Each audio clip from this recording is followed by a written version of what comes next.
Bienvenido a tu espacio con contexto con Dani Mejías. El tema que veremos a continuación es Lucas 16:9. Empezamos. Hey mis hermanos, bienvenidos a otro programa de Con Contexto. Soy Dani Mejías y hoy estaremos analizando una pregunta que nos hicieron. ¿Acaso Jesús apoya el enriquecimiento ilícito? Y esto está en Lucas 16:9. Y esto lo pondremos ahora con contexto. Ok, Lucas 16:9 dice: Yo os digo, ganad amigos por medio de las riquezas injustas, para que cuando éstas falten, os reciban en las moradas eternas. Leamos el texto completo. Habla de la parábola del mayordomo infiel. Dijo también a sus discípulos, versículo 16, había un hombre rico que tenía un mayordomo, y éste fue acusado ante él como disipador de sus bienes. Entonces le llamó y le dijo: ¿Qué es esto que oigo acerca de ti? Da cuenta de tu mayordomía, porque ya no podrás ser más mayordomo. Entonces el mayordomo dijo para sí: ¿qué haré? Porque mi amo me quita la mayordomía. Cavar no puedo, mendigar me da vergüenza. Ya sé lo que haré, para que cuando se me quite la mayordomía, me reciban en sus casas. Y llamando a cada uno de los deudores de su amo, dijo el primero: ¿cuánto debes a mi amo? Él dijo: 100 barriles de aceite. Y él le dijo: toma tu cuenta, siéntate pronto y escribe 50. Después dijo al otro: ¿y tú cuánto debes? Él dijo: 100 medidas de trigo. Él le dijo: toma tu cuenta y escribe 80.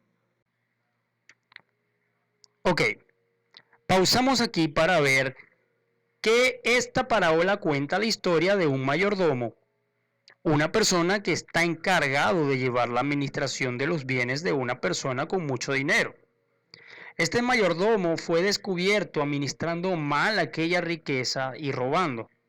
Pero cuando aquel amo lo llama a dar cuentas sobre lo que el mayordomo administraba, él se ve acorralado y lo primero que piensa es que lo van a echar.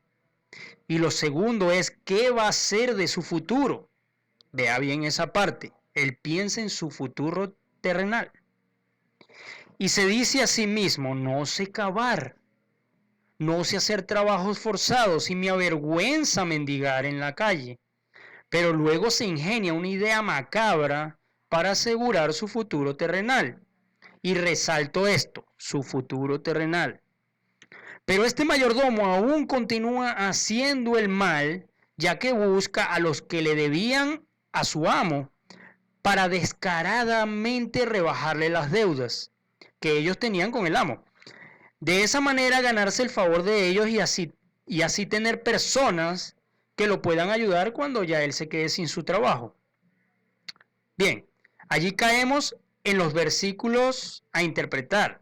El versículo 8 y 9 dicen algo muy curioso. Versículo 8 dice: y alabó el amo al mayordomo. Allí diríamos: ¿qué?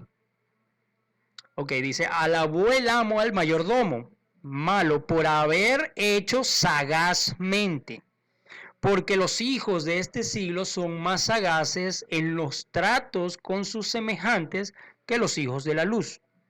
Y luego viene en el próximo versículo Jesús y dice esto en el verso 9: y yo os digo, ganad amigos por medio de las riquezas injustas, para que cuando éstas falten, os reciban en las moradas eternas. Si vemos todo lo ocurrido rápidamente, más la respuesta del amo, más el consejo de Jesús, podríamos interpretar mal este texto. Y empezaríamos a recordar la historia de Robin Hood, el cual era un chico que robaba a los ricos para darle a los pobres. Y muchos llegan a confundirse y pensar en la idea de que Jesús alaba el hecho de que ganemos dinero ilícitamente. Y de cierta manera lo podemos utilizar haciendo el bien a los demás. Pero analicemos unas cosas en estos últimos dos versículos. Lo primero, dice que el amo alabó al mayordomo malo. La pregunta sería, ¿por qué lo alabó? La respuesta, por su sagacidad. La palabra sagacidad está en otras traducciones como astutamente. Esto quiere decir que el amo no alabó al mayordomo por lo malo que hizo, sino por la astucia que actuó para asegurar su futuro. Lo segundo, acá no dice que el amo restituyó el trabajo del mayordomo.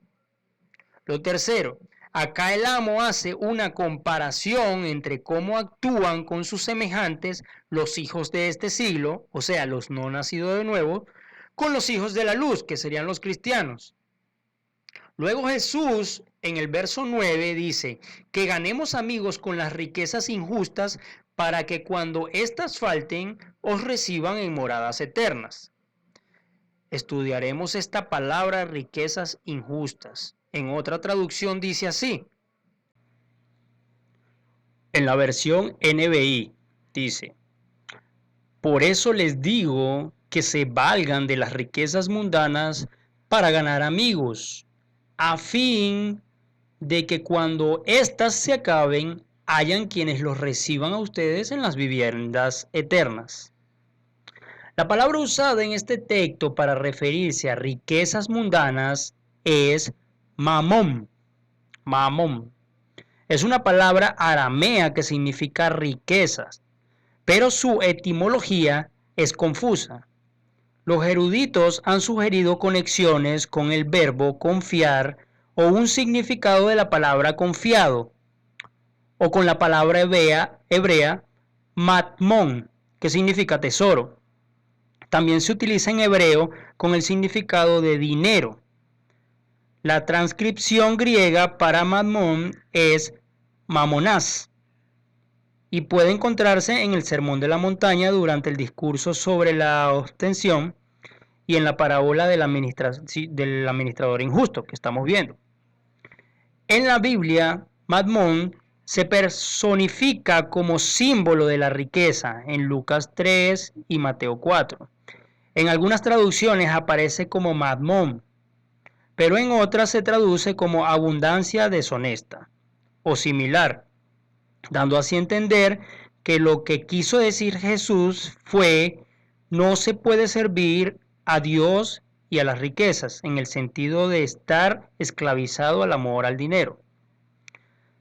También podemos ver que Jesús nos enseñó algo sobre estos dos tipos de riquezas, las riquezas mundanas y las riquezas eternas. Mateo 6 del 19 al 21 dice: no os hagáis tesoros en el cielo, donde la polilla ni el orín corrompe, y donde el ladrón minan y hurtan. Mas haceos tesoros en el cielo, donde ni polilla ni orín corrompe, y donde ladrones no minan ni hurtan, porque donde estuviere vuestro tesoro, allí estará vuestro corazón. Y así también Lucas 12:33 dice: vended vuestras posesiones y dad limosnas, haceos bolsas que no se deterioran, un tesoro en el cielo que no se agota, donde no se acerca ningún ladrón ni la polilla destruye. O sea, esto quiere decir que Jesús nos enseña que hay dos tipos de riquezas: las que nosotros nos ganamos en este mundo y las que también ganamos en este mundo, pero depende de cómo las administramos para así tener riquezas eternas en el cielo, donde no nos faltará nada. Pero Daniel, esto quiere decir que que nos esforcemos y pongamos nuestras energías en las riquezas mundanas para convertirlas en tesoros en el cielo. Pues claro que no. Veamos el mismo capítulo de Lucas 16, los versículos siguientes al 9.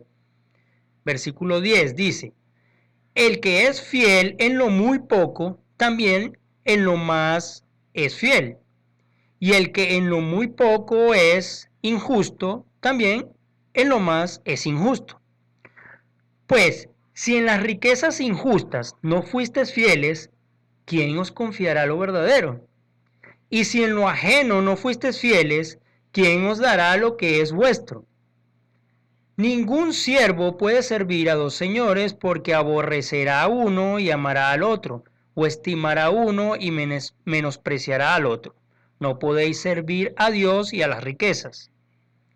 Y oían también todas estas cosas los fariseos, que eran avaros, y se burlaron de él.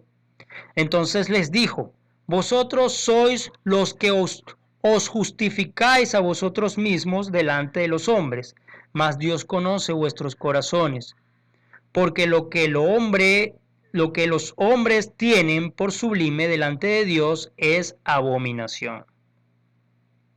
Si vemos el versículo 13, es clave.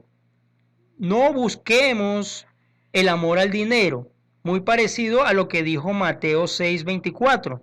Nadie puede servir a dos señores, pues menospreciará a uno y amará al otro, o querrá mucho a uno y despreciará al otro. No se puede servir a Dios y a las riquezas a la vez.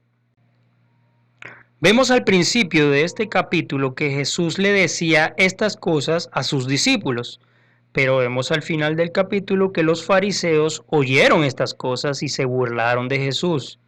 Y Jesús les dijo que ellos se justificaban entre ellos mismos, mas Dios conoce sus corazones. Nuestro corazón no debe estar en el amor a las riquezas.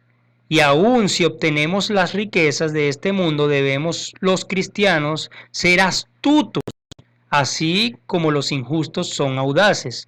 Para asegurar su futuro terrenal, nosotros debemos ser sabios para nuestro futuro celestial.